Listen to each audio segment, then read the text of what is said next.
Hola a todos, soy Paula Ramírez Monge, estudiante de la especialización en Neuropsicología para la Educación, y hoy quiero hablarles un poco acerca de los procesos cognitivos del lenguaje.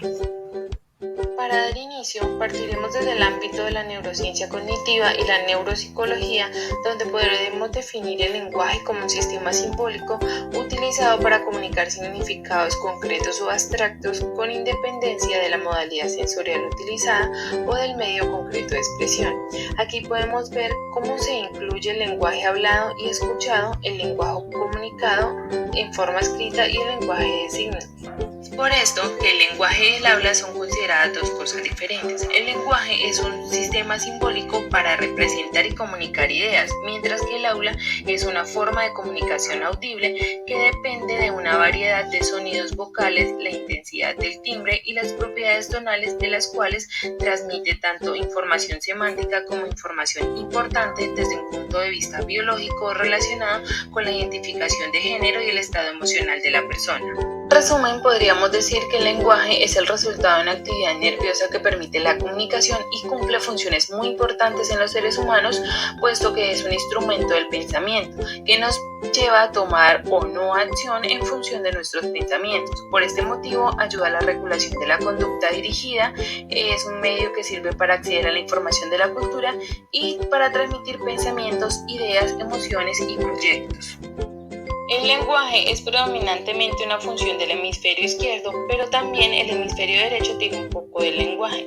Una de las cosas que se descubrieron más tempranamente sobre el cerebro fueron los centros del lenguaje, el área de Broca y el área de Wernicke, que es donde entendemos el significado del lenguaje. Por otra parte importante es el giro angular, que sirve como conexión entre los centros del lenguaje, el córtex visual y el córtex motor. Bien, ahora hablemos un poco de estas áreas que están relacionadas con el lenguaje. El área de Broca está localizada en la parte inferior del lóbulo frontal izquierdo y su función es permitir la ejecución de los patrones motores para la expresión de cada palabra, articulando el lenguaje hablado y escrito. Es responsable de la formación de las palabras al activar simultáneamente los músculos laringeos, respiratorios de la boca, además los músculos maxilar del lenguaje. Los daños en esta área pueden producir afasia motora o afasia de expresión, trastornos del lenguaje que perturba la capacidad para hablar y escribir, pero no la comprensión del lenguaje hablado. Wernicke está situada en el lóbulo temporal próximo al área de Broca. Nos permite entender el significado del lenguaje. Su desarrollo permite alcanzar niveles de comprensión altos al procesar la mayoría de las funciones intelectuales del cerebro. Lesiones en esta área pueden producir afasia sensorial. La persona podría oír perfectamente lo que le dicen e incluso reconocer las palabras, pero sería incapaz de organizarlas en un pensamiento coherente, es decir, sería incapaz de entender lo que se le dice. De la misma manera podrá leer palabras, pero no podrá identificar el pensamiento que quiere transmitir. También encontramos el fascículo arqueado que conecta las áreas de Broca y de Wernicke. Un daño en las conexiones puede ocasionar una afasia de conducción.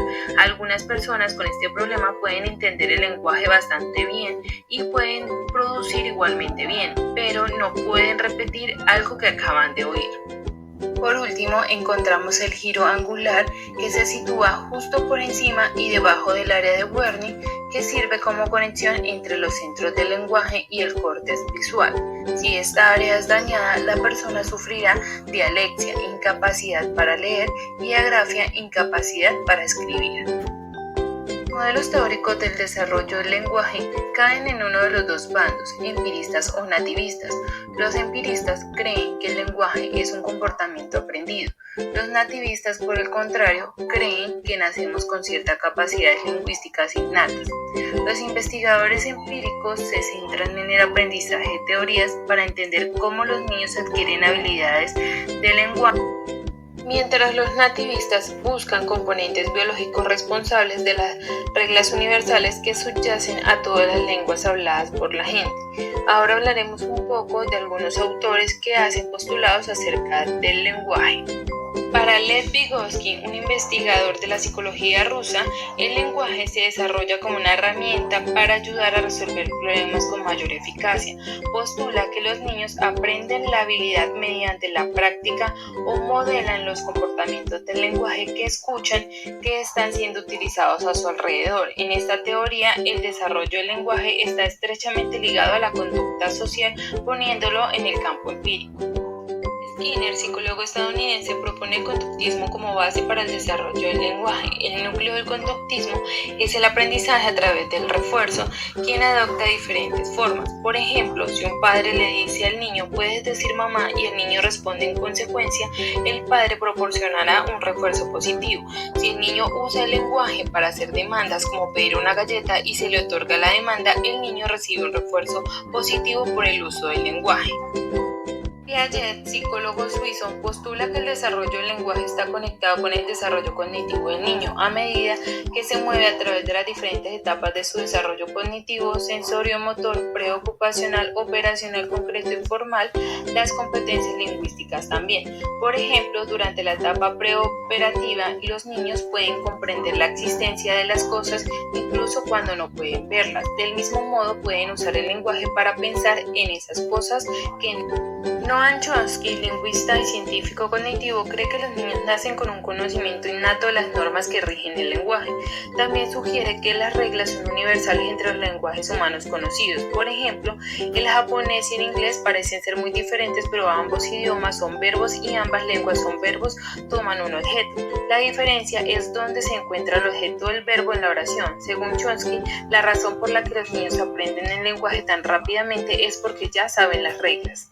Finalmente, Brunner, psicólogo cognitivo nativista y americano, cree que el desarrollo del lenguaje es fácil para la mayoría de los niños debido a una combinación de dotes innatos, biológicos y estímulo social. Brunner señala que incluso los niños que no pueden distinguir entre sus pensamientos y cosas tratan de usar el lenguaje, lo que sugiere que nacen con una inclinación hacia la comunicación. El papel del estímulo es proporcionar el apoyo necesario para cuando el niño se desarrolla lingüísticamente.